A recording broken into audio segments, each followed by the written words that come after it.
biasa. Ia menjadikan dari yang tidak ada menjadi ada. Itu semua berawal dari firman Tuhan yang abadi. Bagaimanakah proses penciptaan yang dilakukan oleh Allah? Marilah kita mendengar penuturan Alkitab di liturgi yang kedua. Bumi belum berbentuk dan kosong, belum kita menutupi samudra raya dan roh Allah melayang di atas permukaan air.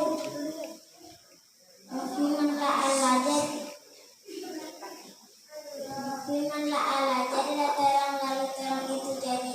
Allah melihat bahwa terang itu baik, lalu memisahkannya, lalu terang itu jadi gelap.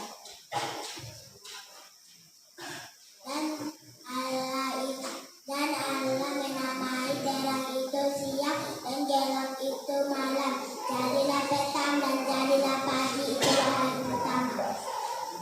Berfirmanlah Allah, hendaklah semua air yang ada di bumi berkumpul pada satu tempat yang tertentu.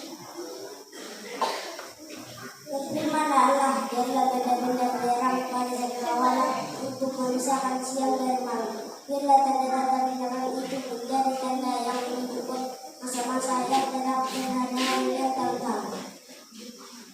Berfirmanlah Allah, hendaklah dalam air terdapat makhluk yang hidup dan hendaklah burung berterbangan di atas bumi melintas cakrawala.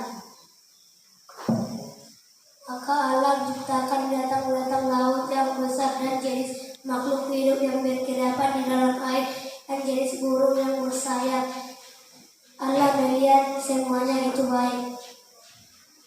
Berfirmanlah Allah, hendaklah mengeluarkan segala jenis makhluk hidup dan ternak dan binatang-binatang. Jadilah demikian.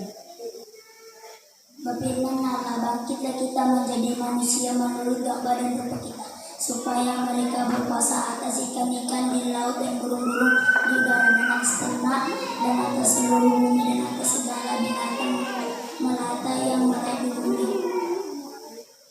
Allah memberkati mereka lalu Allah berfirman kepada mereka dalam tujuan dan pertambangannya, penuhilah bumi dan taklukkanlah atas kekuasaan ikan-ikan di laut dan burung-burung di udara dan atas segala binatang yang merayap di bumi. Amin.